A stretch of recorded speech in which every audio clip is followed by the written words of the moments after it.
ಭಾರತ್ ಬಂದ್ ಕೇವಲ ಒಂದು ದಿನದ ಘಟನೆ ಅಲ್ಲ, ಅದು ನಮ್ಮ ಪ್ರಜಾಪ್ರಭುತ್ವದ ಶಕ್ತಿ ಮತ್ತು ಸವಾಲು. ಭಾರತ್ ಬಂದ್ ಕಾನೂನು ಬದ್ಧವಾಗಿರುವಂತಹದ್ದ? ಇದರ ಬಗ್ಗೆ ಸುಪ್ರೀಂ ಕೋರ್ಟ್ ಏನು ಹೇಳುತ್ತದೆ? ಇದಕ್ಕೆ ಕರೆ ಕೊಡುವವರು ಯಾರು ಮತ್ತು ಹೇಗೆ? ಆ ಒಂದು ದಿನದಂದು ಭಾರತ ಅನುಭವಿಸುವ ನಷ್ಟ ಎಷ್ಟು? ಭಾರತ್ ಬಂದ್ ಪ್ರತಿಯೊಬ್ಬರು ಪಾಲಿಸಲೇಬೇಕಾ? ಇದೆಲ್ಲವನ್ನ ಈ ವಿಡಿಯೋದಲ್ಲಿ ನೋಡ್ತಾ ಹೋಗೋಣ ಬನ್ನಿ. ಭಾರತ್ ಬಂದ್ ಪ್ರತಿಭಟನೆಯ ಒಂದು ವಿಧಾನ. ಇದು ಜನರು ತಮ್ಮ ಸಮಸ್ಯೆಗಳನ್ನ ಸರ್ಕಾರದ ಗಮನಕ್ಕೆ ತರುವ ಒಂದು ಮಾರ್ಗ. ಕಾರ್ಮಿಕ ಸಂಘಗಳು, ರೈತ ಸಂಘಟನೆಗಳು, ಕೆಲವೊಮ್ಮೆ ರಾಜಕೀಯ ಅಥವಾ ಸಾಮಾಜಿಕ ಸಂಘಟನೆಗಳು ಸೇರಿ ಸರ್ಕಾರದ ಮುಂದಿಟ್ಟ ಬೇಡಿಕೆಗಳು ನೆರವೇರದೇ ಇದ್ದಲ್ಲಿ ನಿರ್ದಿಷ್ಟ ದಿನಾಂಕದಂದು ಪ್ರತಿಭಟನೆ ಅಥವಾ ಬಂದ್ ಮಾಡಲು ನಿರ್ಧಾರ ಮಾಡಲಾಗುತ್ತದೆ. ಬಂದ್ಗೆ ಮುಖ್ಯ ಕಾರಣ ಸರ್ಕಾರದ ಹೊಸ ಕಾನೂನುಗಳಿಗೆ ವಿರೋಧವಾಗಿ, ಬೆಲೆ ಏರಿಕೆಯಾದಲ್ಲಿ, ಉದ್ಯೋಗ ಕಾರ್ಮಿಕರ ಹಕ್ಕುಗಳಿಗೆ ಧಕ್ಕೆಯಾದಲ್ಲಿ, ರೈತ ಸಮಸ್ಯೆಗಳಿಂದ ಖಾಸಗೀಕರಣದ ವಿರುದ್ಧವಾಗಿ ಬಂದ್ಗೆ ಕರೆ ನೀಡಲಾಗುತ್ತದೆ.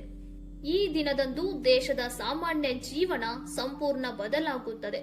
ಸಾರಿಗೆ, ರೈಲು, ವ್ಯಾಪಾರ, ಶಾಲಾ ಕಾಲೇಜುಗಳು ಸ್ಥಗಿತಗೊಳ್ಳುತ್ತವೆ. ಆದರೆ ಅಗತ್ಯ ಸೇವೆಗಳಾದ ಆಸ್ಪತ್ರೆ, ಆಂಬ್ಯುಲೆನ್ಸ್ ಹೊರತಾಗಿವೆ. ಭಾರತ್ ಬಂದ್ ಕಾನೂನು ಬದ್ಧವೇ? ಸುಪ್ರೀಂ ಕೋರ್ಟ್ ಸ್ಪಷ್ಟವಾಗಿ ಹೇಳಿದೆ, ಶಾಂತಿಯುತ ಪ್ರತಿಭಟನೆ ಮಾಡೋದು ನಮ್ಮ ಹಕ್ಕು. ಆದರೆ ಬಲವಂತದ ಬಂದ್ ಕಾನೂನು ಬಾಹಿರ. ಅಂದ್ರೆ ಅಂಗಡಿ ಮುಚ್ಚಿಸೋಕೆ ಒತ್ತಾಯ ಮಾಡೋದು ತಪ್ಪು, ವಾಹನ ತಡೆಯೋದು ತಪ್ಪು, ಹಿಂಸಾಚಾರವು ಅಪರಾಧ ಎಂದು. ಸಾಮಾನ್ಯ ನಾಗರಿಕರಿಗೆ ಬಂದ್ ಪಾಲಿಸುವ ಕಡ್ಡಾಯತೆ ಇಲ್ಲ.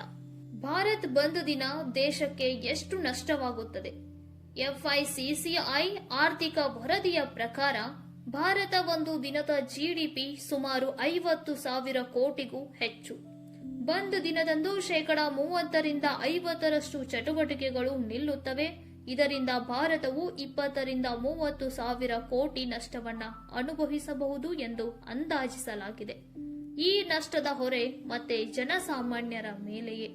ಇಷ್ಟು ನಷ್ಟದ ಮಧ್ಯೆಯೂ ಭಾರತ್ ಬಂದ್ಗೆ ಜನರು ಯಾಕೆ ಕರೆ ಕೊಡುತ್ತಾರೆ ಅನ್ನೋದಕ್ಕೆ ಮೂಲ ಕಾರಣ ಸರ್ಕಾರ ನಮ್ಮ ಮಾತು ಕೇಳುತ್ತಿಲ್ಲ ಅನ್ನೋ ನಿರಾಶೆ. ಇವತ್ತು ಕಷ್ಟ, ನಾಳೆ ಪರಿಹಾರ ಅನ್ನೋ ಆಶೆ.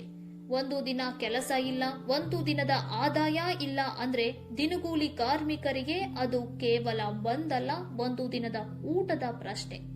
ಇನ್ನು ಭಾರತ್ ಬಂದ್ ಮುಗಿದ ಮೇಲೆ ಅವರ ಕಷ್ಟ ನಿಜವಾಗಿಯೂ ಪರಿಹಾರವಾಗುತ್ತಾ ಅಂದ್ರೆ ಉತ್ತರ ಬಹುತೇಕ ಬಾರಿ ಇಲ್ಲ. ಒಂದು ಕಡೆ ಬಂದ್ ಇಲ್ಲದೆ ಮಾತು ಕೇಳಿಸಿಕೊಳ್ಳಲ್ಲ ಅನ್ನೋ ನೋವು, ಇನ್ನೊಂದು ಕಡೆ ಬಂದ್ ಆದಾಗ ನಷ್ಟ ಅನುಭವಿಸುವವರು ನಾವೇ ಎಂದು. ಹೋರಾಟ ಅಗತ್ಯ, ಆದರೆ ಹೋರಾಟದ ಬೆಲೆ ಕಟ್ಟುವವರು ಯಾರು?